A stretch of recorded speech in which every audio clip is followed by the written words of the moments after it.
Hey everyone, as part of my Soulsborne Sekiro-like game marathon, I recently finished playing through Code Vein, complete with all 3 of its accompanying DLCs. Out of all of the Souls-likes, Code Vein is one of the more faithful homages to the series that birthed the genre, featuring methodical, melee-centered combat with magic options, leaving your experience on the ground after death, outrageous difficulty spikes, a swamp area, backstab farming, and, of course, a focus on intimidating boss fights. These boss fights are what I'm going to be looking at today, assessing their difficulty from the perspective of encountering them in an initial playthrough. And what a selection of boss battles Code Vein provides. There are 20 bosses in total, not counting the reskins found in the Depths, which is Code Vein's extremely underwhelming version of Bloodborne's Chalice dungeons. Although the difficulty balancing with regard to the order in which the bosses are encountered may be decidedly questionable, some of the fights reach difficulty heights that I have rarely experienced in any other game period, let alone any other Souls-like. So, without further ado, let's rank the difficulty of the Code Vein bosses from easiest to hardest. Coming in at number 20 is the Attendant of the Relics. Similar to True King Allant in Demon Souls, this is nothing more than a lore fight, with some added difficulty compared to its slug-like counterpart in the form of actual attacks. But at this point in the game, just before the final boss, even the basic mobs pose more of a threat than she does, with her halberd doing pitiful damage even after buffing herself. She also has a limited moveset, with the wiki claiming that it only consists of a grand total of 4 attacks, and her combos only reach the dizzying heights of a massive 2 hits. In my playthrough of the game, once I found the Zweihander early on in the ruined city centre, I stuck with it for the entire playthrough, optimising my character around a strength-based blood code. Rocking this 2-handed sword strength focused build, a perfectly viable tactic was just to tank through the Attendant's measly attacks with my own. The only slight annoyance was her tendency to roll away, which perfectly countered my slow swings, but all that did was prolong the inevitable, and she went down with barely any resistance. At number 19 is the first boss of the game, Oliver Collins. As this is the first boss, its primary job is to ease you into the mechanics of the game. However, it's hard to gain an appreciation for attack patterns and when to dodge when Louis, the AI partner forced on you, takes most of the aggro and deals most of the damage. Even playing through the entire game solo from this point onwards like I did, Code Vein's areas and bosses are not that challenging for the most part. Adding an AI companion that draws aggro and melts enemies without you having to do so much as look at the screen trivialises a lot of the game's more exciting encounters, and this is no more apparent than with Oliver Collins. Similar to the Attendant of the Relics, Oliver Collins has a very limited moveset, consisting of only 4 attacks in phases 1 and 2 combined. In phase 1 he starts off in a humanoid form, attacking with very slow hammer swings. These are easy to dodge by staying close to the boss and strafing to the left or right, dodging through attacks when needed. This is a strategy that will come up a few times in this video, as it can be utilised in a multitude of the boss fights. At 50% HP, Oliver Collins turns into a bigger enemy, but with the same slow, easily dodgeable hammer swings. The only annoyances are his increased hitbox and his increased resistance to physical damage, which is likely the majority of what you will be dealing out at this early stage of the game. Overall, this boss is a walk in the park, as evidenced by the return of his second phase towards the endgame as a basic mob. Coming in at number 18, we have the successor of the Claw. Like with Oliver Collins, the best strategy to implement here is staying close to the boss. This will cause her to primarily use melee attacks, which can be easily blocked with minimal loss to your stamina. However, this strategy may be a lot more viable for my fortified Zweihander build than others. Other, less tanky builds may want to focus on dodging through her attacks instead. However, her attacks are super quick with very little wind up to react to. Nevertheless, regardless of the attack, I found that if you roll as soon as you see the slightest bit of movement from the boss, you will likely dodge through it. The real ease in this fight comes from using the fire resistance gift, causing her attacks to do barely any damage even if they do connect, which allows you to keep attacking with very little repercussions. This isn't even a strategy I had to look up. I just thought, okay, the area preceding the boss has been fire based, so the boss is also likely to be fire based, so best to use a fire resistance spell before entering the arena, and it completely trivialised the fight. Even in Phase 2, where Catwoman starts to move even quicker and incorporates fast charges across the arena into her moveset, the damage is nothing to be concerned about at this stage in the game. Especially as by staying close to her, she is unlikely to use these more dangerous ranged attacks in the first place. This keeps her from getting anywhere close to the difficulty pinnacle Code Vein has to offer. At number 17 is the successor of the Breath. Despite his imposing size and ability to smash through your health, these issues are insignificant if the successor of the Breath is unable to land an attack on you in the first place. And the classic tactic of strafing around the boss trivialises this big moose man to the point where most of his attacks will miss you even without dodging, and my character's mobility was the lowest it could be. When doing this, the only things you really have to worry about are his spin to win attack and the fact that his antler uppercut seems to defy the laws of physics and can 180 you out of nowhere. These attacks may hit hard, but they are so telegraphed that I was able to dodge most of them on only my second attempt and defeat the boss without any real worries. In Phase 2, he drops his shield and instead starts using ice magic and jetpack? This makes his ranged attacks much more of a problem than they were previously. But like with the successor of the Claw, staying close to the boss makes it very unlikely that ranged attacks will be used in the first place. The only real semblance of danger comes from his jetpack AoE, which has a large reach, and if, like me, you've spent the entire fight up in his face, you're unlikely to be able to get out of the blast radius quick enough, especially if you are using a slow build like mine. Instead, I found it best to dodge through the explosion by hitting circle as soon as he touched the floor. Although this giant's attacks may do considerable damage, the likelihood of them connecting is minimal, keeping him towards the bottom end of the difficulty ranking. Coming in at number 16 is the Queen's Knight. Although the cutscene builds him up to be a big, imposing threat, the Queen's Knight is really just a classic Dark Souls style fight between you and a humanoid enemy with a big sword and shield. In fact, in the first phase, he doesn't really put any pressure on the player at all, often choosing to walk slowly towards you if you are out of melee range. After he has closed the distance and performed an attack, if you do choose to stay up close and personal with the boss, he will likely try and jump away, often following with a quick lunge that is easy to punish. The majority of his attacks are very slow and telegraphed, allowing you ample time to dodge out of the way.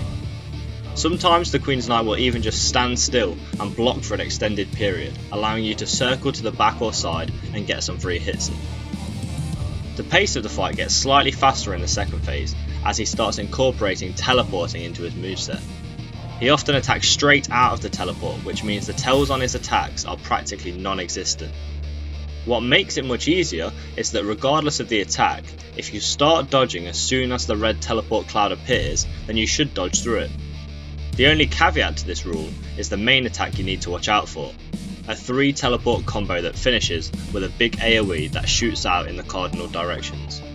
Here, you have to try and avoid instinctively rolling when he lands in the centre of the arena.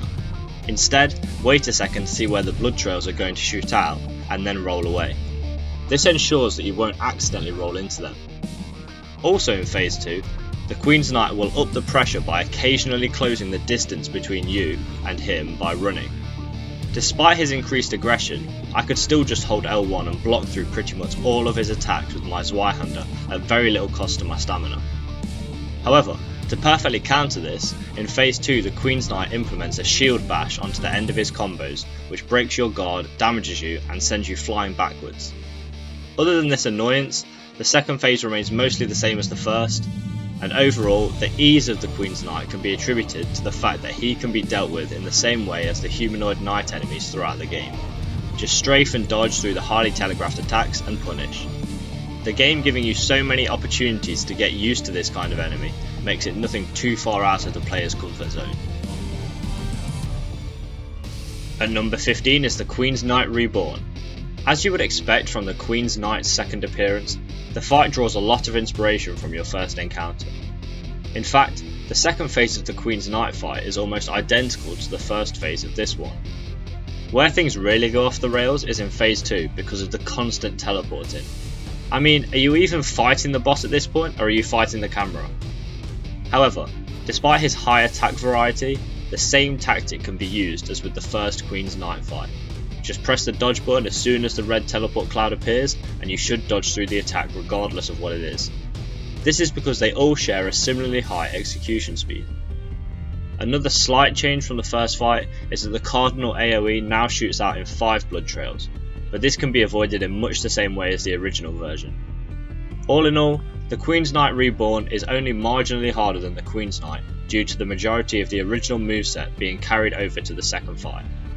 There are also long recovery windows after his combos which allow you to get multiple hits in and attacks where only the bare minimum of concentration is needed to dodge, allowing you to heal essentially risk free. In fact, I only died twice to this boss, getting him to 1 hit away from death both times.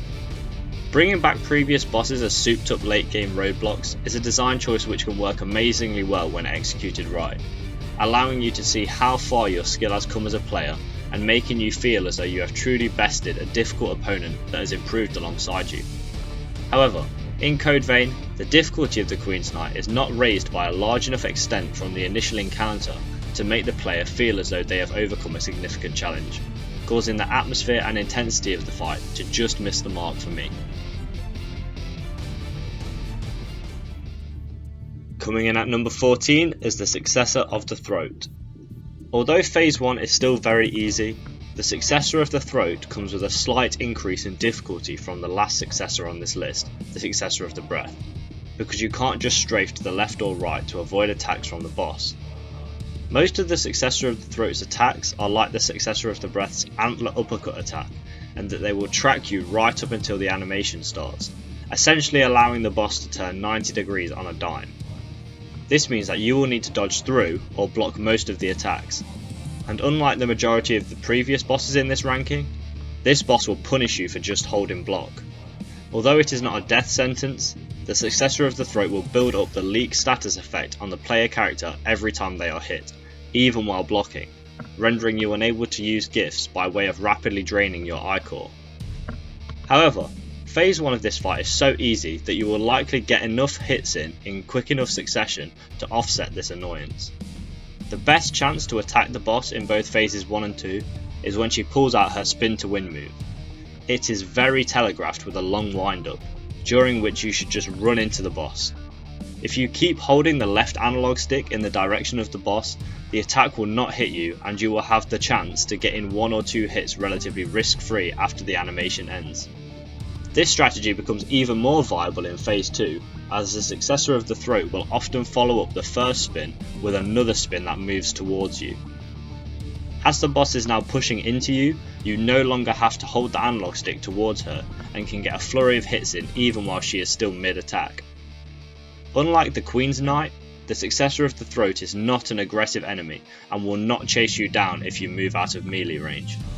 Instead, the boss will opt to use range attacks, which become a lot more dangerous in Phase 2. For example, the Successor of the Throat can use an AoE attack which summons sandstorms that cover a large portion of the arena with very little wind up, making it a very difficult attack to dodge. Consequently, like in Phase 1, the best strategy is to stay up close and personal, which forces her to mainly use a limited moveset of easy to dodge and punish melee attacks. However, when you stay near to her, the Successor of the Throat can use an attack where she shoots 4 sand waves across the ground in the cardinal directions. If you are next to her, you are unlikely to have enough time to react to their positioning and move accordingly. So what I found to be the best strategy is to time your roll as soon as they appear, which should cause you to dodge straight through the attack. I found the Successor of the Throat's most annoying attack to be when both hands track you through the sand and spring out at intervals, because if one hits you, you will likely be staggered and subsequently hit by the follow-ups. I found the best strategy for this attack was to learn the timing of when the hands spring out of the sand, which is about every 2 seconds, and roll through the attacks rather than trying to run away. The Successor of the Throat is not a boss I would consider to be easy. I mean, I used up all of my healing on my winning attempt, but this was mainly due to greed and willingness to play sloppily because I knew most of her attacks were not that much of a threat. This lands the Successor of the Throat towards the lower end of the difficulty ranking. At number 13 is the Insatiable Despot. Putting such an early game boss this high on the ranking is likely a controversial opinion. After all, the Insatiable Despot is by no means a complex foe, and gives generous windows to attack. But at this stage of the game, your limited healing and lack of experience, compounded with the boss moving unbelievably quickly for such a large opponent, makes this no easy fight. I can't stress enough how ridiculous it is that such a huge enemy can attack with such little warning and cover so much distance with a single swing, which makes maintaining distance from the boss a fool's tactic. Without the ability to back away from attacks, staying up in the Despot's face is practically a necessity. However, you then have to face the hardest enemy of all, the camera. The boss is so tall that the majority of the wind-ups to his rapid slashes and stabs are off-screen, which makes them even harder to react to, especially when attacks like his spin to win move have just enough of a delayed onset from the beginning of the animation to throw your timing off, making perfect dodges difficult to pull off. What makes the Despot slightly easier is that his combos are essentially nothing to worry about. If you dodge towards the boss through his first attack, 90% of the time the follow-ups will miss you if you hug him, providing ample time to get some counter hits in. He even has a jump attack that will go straight over you with no dodging necessary if you stay nearby. In Phase 2, the Despot's weapon gets much bigger, and for some reason, his hitboxes get even stupider. Like the attack where he smashes his axe into the ground has an AoE radius that is frankly outrageous. His speed is also deceptive. Like in Phase 1 of the Queen's Knight fight, the Despot will choose to walk slowly and ominously towards you. This gives you a false sense of security because the absolute unit can leap across the arena in a split second with very little warning, so don't even think about trying to squeeze in a quick heal. What also makes this fight difficult is that it is one of the few in Code Vein where strafing is not a viable tactic, as often the second attack in a combo will reach around his body and hit you. And with the quick speed at which the attacks are performed, this is not unlikely to happen. If the crystal the Despot summons that spawns a mob wasn't so easy to destroy before he even recovers from casting it, this fight would be a lot harder. But as it is, it falls just outside of the bottom third. Continuing with the controversial placements, coming in at number 12 is Judo Miso. Based on the consensus online, most of you are probably looking at this placement thinking, is this man out of his mind? But I swear I do not understand why everybody thinks this guy is so hard. He has very, and I'm talking very, slow and telegraphed attacks that can be strafed around and dodged, leaving sizable windows to counter. Even in Phase 2, Judo Miso's swings are slow enough to react comfortably to, and even if they do connect, they don't do enough damage to pose a serious threat. His melee bloodhand grab swing thing attack essentially just tickles you, it does that little damage. And even then, that probably isn't a problem you are likely to encounter, as it is so telegraphed that you should easily be able to dodge through it. I will give credit where credit is due, the boss does have rapid closing speeds, giving minimal downtime and healing windows, but by constantly wanting to stay close to you, he's priming himself to mainly perform an array of slow melee attacks. Judo Miso does have an annoying homing ball that he can summon, which forces you to back away from him, in turn potentially baiting ranged attacks like his Blood Bullet, which is quicker and harder to dodge. But what gets him up to number 12 on this ranking is the black balls he can summon to circle you in Phase 2. They explode in regular intervals, which doesn't do much damage, but does knock you back, which could possibly leave you open to being comboed. To be honest, I never figured out how to dodge the explosions, so just tanked through the hits and still won on my third attempt at the fight.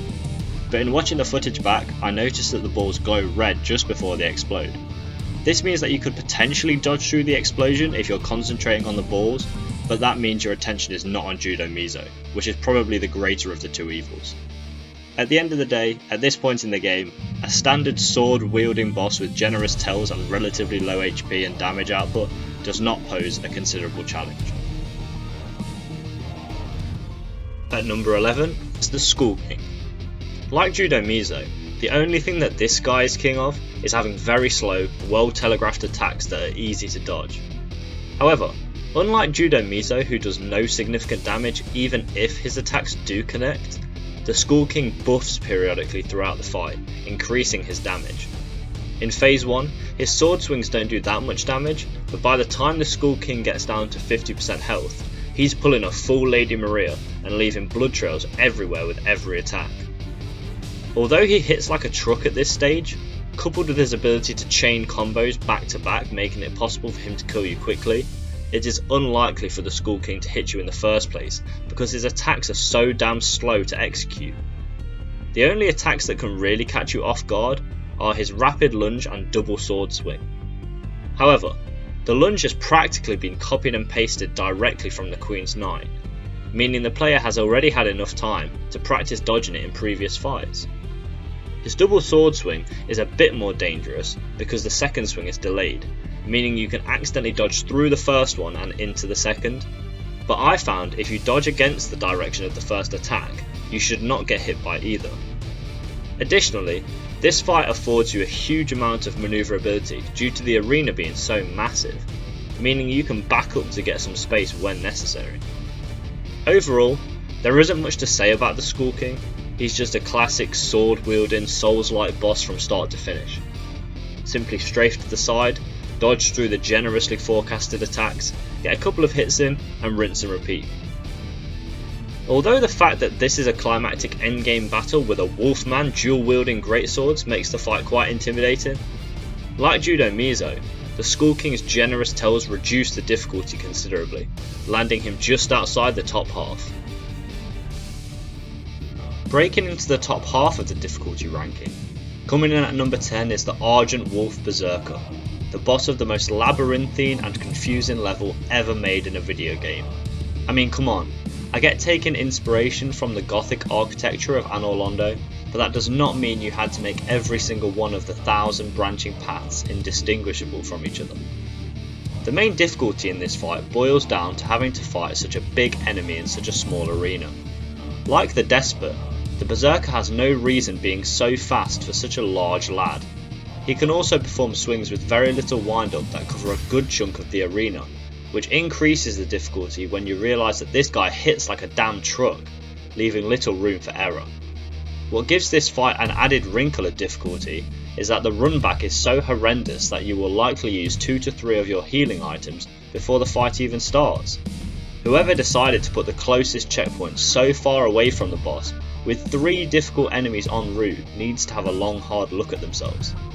The saving grace for this fight in terms of difficulty, which makes it land just outside the top half, is that strafe tactics work even better than usual against the Berserker, because the boss can be backstab chained. Not only does this do damage and recharges your Ichor, but also gives you an extremely generous window to attack as he recovers. I managed to execute 3 slow Zweihander swings before the Berserker even turned his attention back to me. The only problem here is that the backstab hitboxes in Code Vein are highly questionable at best, and with getting hit by the boss probably knocking off over 50% of your health, it can be a risky tactic, but one that is exploitable enough to land the Argent Wolf Berserker at number 10. Coming in at number 9 is the Gilded Hunter. At this point, we're moving from fights that I'd consider to be of a medium difficulty to ones that I would definitely consider to be hard, which speaks to the challenge posed by the remaining 9 bosses. There is no peace in this fight. The Gilded Hunter is incredibly aggressive and will close the distance on you immediately if you try and stay far away. Most of his attacks are lightning fast with very little wind up, the saving grace being that they don't do much damage in isolation. The danger comes if you get hit by multiple attacks in quick succession, which isn't unlikely due to his insane speed, but this isn't an insurmountable problem, especially if a slow mobility, strength focused, Zweihander wielding build like mine can defeat him in 7 attempts. Phase 2 is where things really hit the fan, as the Gilded Hunter transforms into an absolute beast. He performs attacks so quickly with very minimal downtime between them that it feels as though he's just executing one long never-ending combo. However, like the successor of the Claw, I found that you just have to be ready to dodge at the slightest hint of movement, and with the attacks all being so quick, you will likely dodge straight through them and perhaps have enough time to get a maximum of 1 counter hit in. As long as you focus on dodging in this phase and only go for an attack yourself where it is clear you have the time required to do so, this fight shouldn't be insanely difficult. I only found out after I had beaten the Gilded Hunter that phase 2 is actually just a buffed state that he will eventually tire out of. So if dodging and getting in attacks is proving too difficult at this stage in the fight, perhaps just focus purely on dodging until he returns to his much easier to deal with normal attack speed. At number 8 is the successor of the Ribcage, I know I'm in the minority with this opinion, but I don't care. This boss is an absolute pain, and in my opinion, not a well designed pain either. The successor of the Ribcage is a brilliant example of a spellcaster boss done badly. All the oversized werewolf does is sit there and spam obnoxious magic attacks at you, which seem to have been designed with the sole purpose of sucking all of the fun out of the fight. She can create a lightning cloud that summons purple electricity balls that track you, she can create lightning storms that track you underfoot, and she can create blood explosions that also track you underfoot. Can you see the pattern here? The majority of the boss's attacks are designed to make sure that you keep moving. In other words, to make sure that there are barely any opportunities to actually attack the boss, especially considering that these attacks overlap. This makes the fight not only annoying, but also extremely drawn out, which is not ideal when all of the magic attacks do considerable damage and healing is limited at this point in the game. A common opinion I've seen online is that staying up close and personal with the boss trivialises the fight. I don't know what boss these guys were taking on, but the successor of the Ribcage I was fighting barely gave me 2 seconds within melee range before pushing me away with some sort of ridiculous magic attack. To make it worse, even if you do get within melee range, the boss has melee attacks of her own to get you to back up, and just when you eventually do get in the swing of doing damage, the boss will use an AoE and teleport to the other damn side of the arena. Well, at least the successor of the Ribcage is balanced by having low HP. Well, at least she would be if she didn't have a stupid shield around her half the time that nullifies all damage until it is broken. And this thing is tanky. Not even a dragon lunge with the Zweihander would break it in one hit. And this is just phase 1. In phase 2 the difficulty gets ramped up to 11 as the boss spawns outrageously huge fireballs with massive hitboxes that glide around the arena, not only doing ridiculous contact damage and staggering you, but also leaving fire trails that do lingering damage.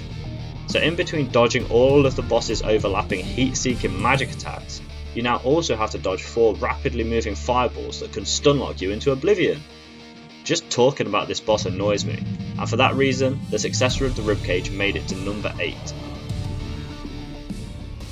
Coming in at number 7 is the Butterfly of Delirium.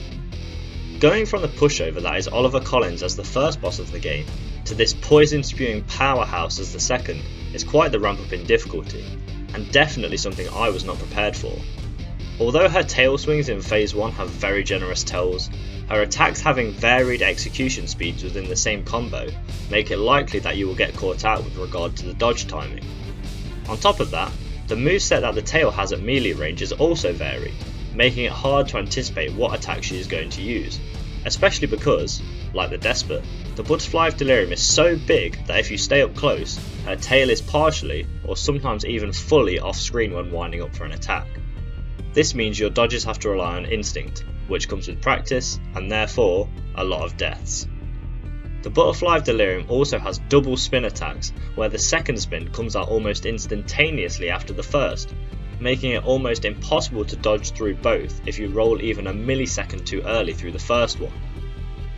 One of the only saving graces in terms of difficulty in this fight is her poison AoE. It has a very generous wind-up, giving you lots of time to back out of range. Speaking of poison, let's talk about phase 2.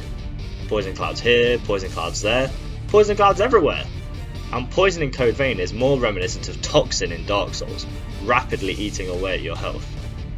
Not only do her ranged attacks like the homing poison ball and poison spit do poison damage, but all of the tail swipes now inflict poison build-up too. Even her charge attack, which in phase 1 provided a great opportunity to get some hits in afterwards, now leaves a poison trail in its wake. This means that you can now no longer dodge through it to get some counter hits in on her back. The Butterfly also has a boatload of health, and healing items at this point in the game are few and far between. This makes this fight one that needs to be played to perfection, as you will not be able to outpace the massive damage the Butterfly does by spamming heals, especially as your damage will likely be pitiful this early on. Even with my powerful Zweihander, it took 43 hits to finish her off. Overall, the high difficulty in this fight can be boiled down to it being one of the first bosses in the game. Therefore, players are probably still getting to grips with Code Vein's complex mechanics. The boss also has a lot of health, does a lot of damage, and executes a varied moveset consisting of melee and ranged attacks, both of which inflict poison, making this one hell of a speed bump for new players. From a boss at the start of the game to the one at the end, at number 6 is the Virgin-born. I'm just going to come out and say it. This is a bad boss. It's not difficult because of a complex moveset, interesting mechanics or anything like that would actually make the fight fun to play. Instead, they made a huge beast boss with a simple moveset that does so much damage it feels like the Virgin-born is literally reaching through the screen and slapping you around the face. On top of that, they gave it so much health it takes what feels like an hour to whittle it down. And that's if you hit it in the face. God help you if you decide to try and chip away at its legs for an eternity. But don't even get me started on the Thorns of Judgment attack. The damage is outrageous, and I'ma be real, I still don't even know how to dodge it. I tried running away, standing and blocking, standing underneath him, nothing worked. In my winning fight I just got lucky that it didn't one-shot me. That damn attack almost justifies the boss's ranking in and of itself. At least there is a massive window to get some hits in afterwards. That is, if you haven't already been evicted from life. For being the biggest boss in the game, the Virgin-born really has no business executing some of its attacks so quickly. Compared to the Skull King, who was a human-sized opponent with slow, telegraphed attacks, it's mad how rapidly this huge monster can spring an attack out with almost no warning. Even the attacks that aren't quick have a very minimal cooldown between executions, meaning that even at the best of times it is difficult to get hit in. And with the Virgin-born having a HP bar of over 61,000, that's just infuriating. The Virgin-born is difficult enough to land itself at number 6, but for all the wrong reasons. And the fact that this is the final boss of the game makes it even more insulting. Coming in at number 5 is the first DLC boss to make an appearance, the Hellfire Knight. The Hellfire Knight is not only my favourite boss in Code Vein, but also one of my favourite bosses I've fought in a long time. It strikes a brilliant balance between being very difficult while still being fun, something that seems to have lost importance in the development of the other 2 DLC bosses, but we'll get to that later. I think that the Hellfire Knight is the most well-made fight in the game. His attack wind-ups are not too short to be unfair, but fast enough that you truly have to rely on the reflexes and muscle memory that you have built up over your many attempts at trying to take down this fiery opponent to squeeze out a win. And when you do get hit, it doesn't feel unfair or like it was because of bad boss design, but because you dodged at the wrong time or dodged into the wrong position. Fighting the Hellfire Knight feels like you are fighting a Bloodborne boss dialed up to 11, with his fast combos pushing you towards a more dodge driven approach rather than a block heavy one. Dodging through the Knight's 2-punch combo followed by a tailspin is a great opportunity to get some damage in. This is then usually followed by a delayed 2-hand clap attack, which also allows you to get a hit in when dodged through. Your greatest enemy in this fight is stamina management, due to the sheer amount of dodging you will have to do between the Knight's attacks that have very little cooldown.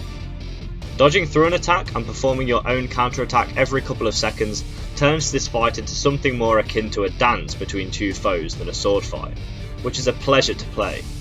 But it also means that you will have to play clever and not take every attack opportunity that presents itself so that you don't catch yourself drained of stamina, which is a very dangerous position to be in against this fiery dragon knight thing.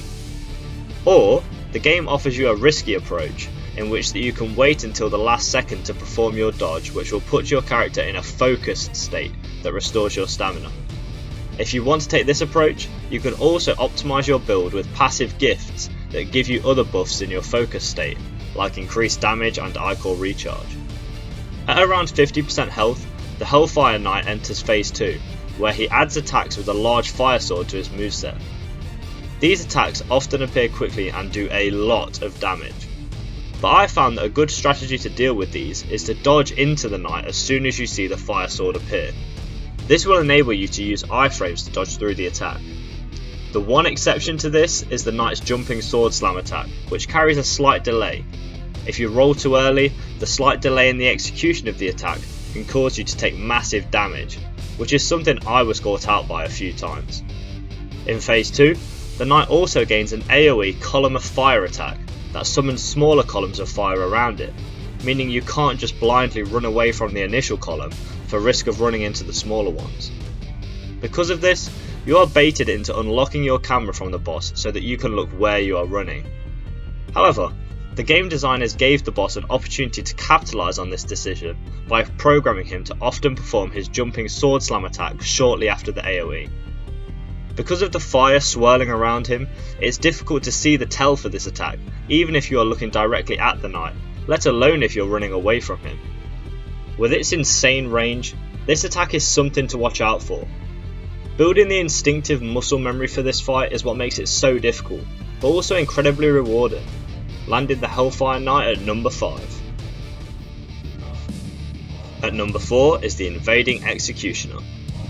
I fought this pole dancer shortly after the skill check that was the Butterfly of Delirium, and it was still a huge challenge. So to find out that the Invading Executioner can actually be fought prior to the Butterfly, well, that sounds like a nightmare. Similar to the Butterfly, the Invading Executioner's attacks in Phase 1 have very generous tells, but their varied speeds within the same combo make it easy to mess up the dodge timing, as I did, repeatedly. Additionally, unlike any other boss in the game, the Invading Executioner's movements are reminiscent of the Dancer of the Boreal Valley in Dark Souls 3, and that they flow and glide, making her attack timings even more unpredictable and difficult to judge. On top of that, at this early stage of the game, she hits like a truck, and is able to finish you off in only a couple of hits. This is especially dangerous, as some of her attacks are so quick to execute that it feels as though you need the reflexes of a ninja to dodge, such as her foot stomp. And this is only Phase 1. In Phase 2, the difficulty rockets up, I don't know, approximately 1000%, because of the Executioner's ability to inflict the slow status effect. If you are fortunate enough to get hit by one or two of her attacks and not die, you will still likely be slowed. And at that point, you might as well kiss this try at defeating the boss goodbye, as it feels like trying to dodge a cheetah if your legs were made of lead. Like her foot stomp in Phase 1, in Phase 2, the Executioner gets another attack that can seemingly be executed in a split second. This damn slide tackle. I can't tell you how many times I was one-shot by this outrageously overpowered attack. Whose idea was it to give an already quick boss the ability to one-shot you with almost no tell? Especially as the attack is not limited to only being used at range. If she pulls this attack on you when you're nearby, you need to get down on your knees and pray to some kind of deity for a miracle if you want to avoid being obliterated. The slide tackle is such a quick and lethal move that in the back of your mind throughout the fight, you always need to be anticipating it so you are prepared to dodge at the drop of a hat. Your reactions need to be lightning quick or you're dead. It's that simple. But the game rewards you for mastering this dodge, as the window for counters after the attack is generous, turning my initially most hated attack into the one I was happiest to see by my final few attempts. Honestly, the Invading Executioner was my Ornstein and Smough of Code Vein, i.e. the wall I had to bang my head against repeatedly until I broke through. Having to face such a hard boss so early on forces you to master the game's mechanics in a trial by fire, and damn if it isn't tough. Especially as you are unlikely to have a wide enough variety of equipment and blood codes to optimise your build around the boss's weaknesses, landing the Executioner towards the top of the difficulty ranking. Coming in at number 3 is the boss that I have had the most difficulty in deciding where to place on this list, the Frozen Empress. The reason I found this boss such a challenge was because I would argue that it is the only one in the game that is either impossible or practically impossible to beat with the Zweihander strength build I used for my entire playthrough. Like with the Hellfire Knight in the Invading Executioner, good bosses often require you to throw yourself at them enough times to learn their movesets and react accordingly, building your muscle memory and instinctive reflexes, regardless of your choice of setup. But no matter how many times I chucked myself into the fight against the Frozen Empress, my Zweihander build was unable to make any meaningful progress. This is because, in my opinion, the Frozen Empress is the most badly designed boss in the game, with the challenge not coming from the boss itself, except the outrageous arsenal of AoE she has, but rather your ability to micromanage the crystals that constantly orbit her. You see, there are 2 crystals that constantly circle the boss. If they are left alone, the fight becomes practically unwinnable, with the red crystal gradually increasing the Empress's damage and creating a constant blizzard around her that does contact damage, and the blue crystal generating ice pillars around the arena that also do contact damage, but also additionally shoot icicles at you and perform AoEs if you get too close. And although the Empress's moveset is simple, it hits like a truck, and dealing with it amidst the chaos generated by the crystals is a bridge too far. Trying to focus on learning the boss's attack patterns and dodging accordingly is made exponentially more difficult when you factor in having to constantly stay on top of the crystals. You're really just attacking the crystals and hoping that you're occasionally doing some damage to the Empress at the same time. Because for some stupid reason you cannot lock onto the crystals, my Zweihander was too slow to hit them as they swept by, especially as the first swing in its combo was vertical. The crystal's high speed and the crucialness of keeping them knocked down practically necessitates using a faster build. It only took me 2 tries to defeat the boss when I switched to a one-handed sword build and used the dancing fireblade gift to keep the crystals at bay, which is why I have been torn about where to rank the Empress. If you're using a quick build, I imagine you found this boss a lot easier than I did, but due to the fact that she beat my Zweihander build into submission over the course of 22 attempts, the Empress manages to break into the top 3. For the most part, Code Vein is actually a pretty easy game, even playing through its entirety solo like I did. And if I was going to recommend to someone how best to experience the game, I would say solo, because if it's relatively easy solo, using an AI companion would trivialise the challenging encounters and that feeling of achievement when besting them. But there is always an exception to the rule, and in this case it's our entry at number 2, Blade Bearer and Cannoneer. It is obvious that Bandai Namco took inspiration from the infamous Ornstein and Smough of Dark Souls for this battle, hoping to recreate their brilliance, complete with being inside a giant gothic building and fighting them in a pillared arena. The inspiration also carries over to there being one human-sized fast enemy and one large slow enemy. However, Code Vein makes it clear that this fight was intended to be tackled with a partner, because unlike Pikachu and Snorlax, who are primarily both melee fighters, allowing you to kite the fast one away from the slow one and get some hits in, someone thought it would be an amazing idea to give Cannoneer a damn flamethrower that can hit you from anywhere in the arena, which means both enemies are able to attack you simultaneously. There is simply no rest in this fight. You are just always getting hammered on all fronts and need to be dodge rolling out the way so often you'll look like a bowling ball. And with my tanky build, continuously dodging was more difficult than it sounds. In what feels like every 10 seconds, the Cannoneer will summon a fire AoE underneath you, which means you can't stand still to attack Blade Bearer, even if by some miracle you do manage to kite her away. You need to be moving constantly, whilst dodging her attacks, which also have huge hitboxes and can be implemented from range, such as her Ice Lunge. Which brings me to one of my biggest rants about this fight. Why put pillars in the arena if you can't even use them to break aggro? Unlike in the Ornstein and Smough fight, most of the attacks will just go straight through the pillars, rendering them useless. The only saving grace you are granted in this fight, and it's not much, is that by staying close to Blade Bearer, you can sometimes manipulate her AI into doing a 3-hit combo, which leaves time to sneak a grand total of 1 counter attack in. The problem with sticking close to Blade Bearer is that you'll basically have no chances to heal, and you will need to heal in this fight because of the crazy damage these guys can dish out, especially because if you're just getting 1 hit in every now and then, it can go on for a while. In addition, if you do manage to stick close to the Blade Bearer, eventually Cannoneer will come lumbering up regardless and ruin your day with his flamethrower spray or a damn meteor strike. So on top of everything else, you need to constantly keep an eye on Cannoneer's positioning so that you can kite the Blade Bearer away if he gets too close. The problem with that is, Blade Bearer's combos have a large hitbox in a straight line towards you, which incentivizes you to strafe, therefore break in line of sight with Cannoneer. And if you turn your back on this hefty lad, then you can bet he'll surprise you with a fireball that will stagger you into a killing combo by Blade Bearer.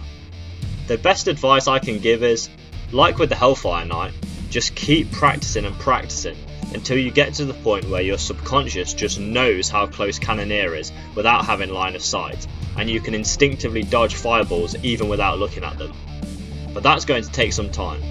I mean, I was stuck on this fight for hours, and on top of everything, even if you do manage to kite Bladebearer away to the other side of the arena, sometimes Cannoneer will just decide to start damn running towards you, which means he'll be instantly all up in your face again anyway. Luckily, the only difficulty comes in killing Bladebearer. The first time I downed her was the time I won.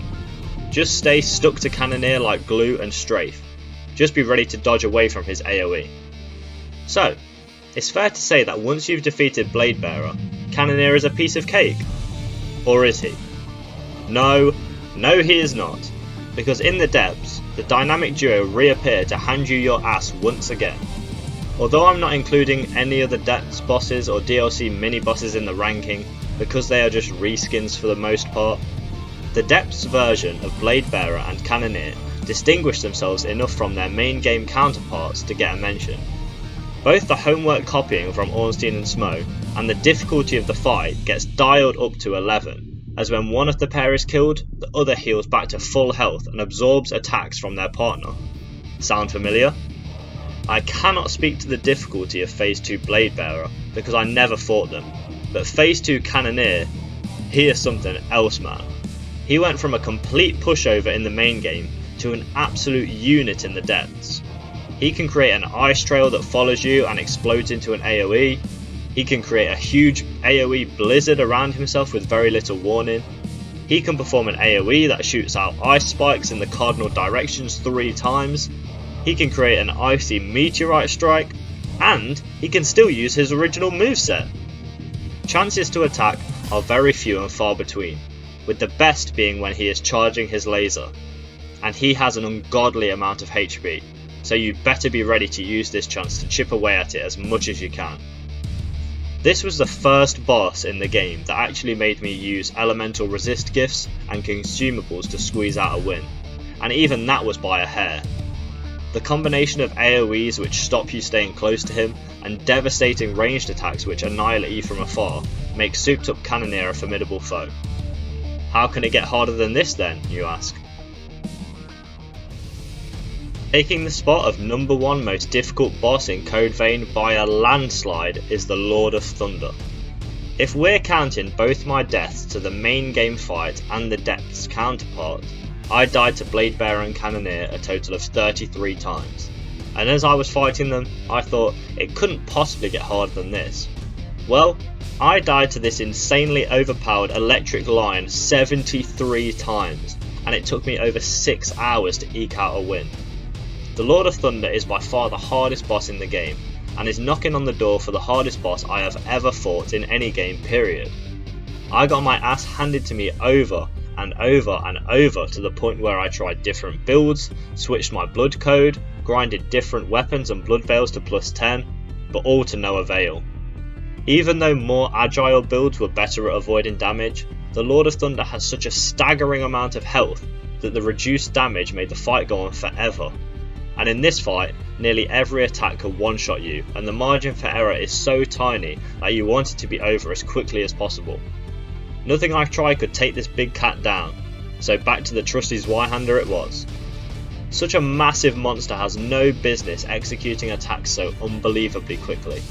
I can't tell you how many times he did a backflip out of nowhere and one-shot me even though I was level 157. The backflip is so quick and so difficult to dodge that even with over 50 fights of muscle memory, I was still getting destroyed by it. This is why I would recommend blocking it instead, but only if you have to, because the Lord of Thunder can inflict stun through your block with the majority of his vast moveset, so it would be better to dodge through it instead. Because if you get inflicted with stun, it's game over, no doubt about it. Boss is a nightmare to fight, even in his base form. But what you also have to worry about is that he will build up electric charge throughout the fight, eventually glowing red and increasing attack speed and adding moves onto the end of his combos, making his arsenal of ridiculousness even more of a nightmare to survive. It wasn't until around attempt 50 that I even managed to get the beast down to half health and enter his second phase. And what a second phase it is. All of the attacks get even quicker, he adds spin attacks which paralyze you, and he gets an absolutely outrageous attack where he stops in an instant with little to no wind up, and shoots lightning balls all over the centre of the arena. These will one-shot you if you touch them, so you better pray that you are at the edge of the arena when he does that attack. And then, the Lord of Thunder charges around the edge of the arena, shooting more lightning balls at you. If you're a slow character like mine was, if he happens to shoot these at even a slightly dodgy angle, then say bye bye to life, because if they hit you, they will one-shot you. Even if you manage to dodge them, they immediately form massive lightning pools on the ground, which will stun lock you if you're not out of their reach. And while you're stun locked, the Lion Monster will hit you during his charge around the arena, which is practically an instant KO. For some reason, I found it easier to deal with this attack if you run in the same direction as he does, but it is still an absolute pain in the backside and almost feels like rolling the dice on whether you will die or not. Because of his size, a lot of the difficulty for this fight can be boiled down to the Lord of Thunder's huge hitboxes, meaning your dodges have to be on point if you want to avoid getting clipped by a claw or a wing. And having to play perfectly and react instantaneously for such a long fight makes this boss insanely difficult. My winning attempt was over 7 minutes long, for crying out loud. What helped me a lot was realising that there were 2 points that you could lock onto the lion, his head and his body. It did me the world of good to target the body instead of the head, so that my character didn't automatically move in front of the beast when performing an attack, because the area in front of the lion's face is pretty much an instant kill zone. On top of this, my general strategy was to roll through his attacks either directly into his body or at a 45-degree angle to land at his side, which is the safest place. If he backs up or jumps away from you, you want to chase him, because he could be getting ready to float up and shoot lightning waves, and if you're not underneath him when he does that, you will die. Even with these strategies, the fight was unbelievably tough. Even after 73 deaths, I only just squeezed out a win, without a doubt cementing the Lord of Thunder as the hardest boss in Code Vein. That's just my opinion. Let me know what you think of the difficulty of the Code Vein bosses down below. As I am currently marathoning all of the Soulsborne Sekiro-like games, let me know if you want to see more boss rankings. This video took literal months to make, but the bosses are my favourite part of these games, and I'm happy to give my thoughts on more fights in the series if you want it. Please like and subscribe if you feel so inclined, it helps out a lot, and thank you for watching, and I'll hopefully see you next time.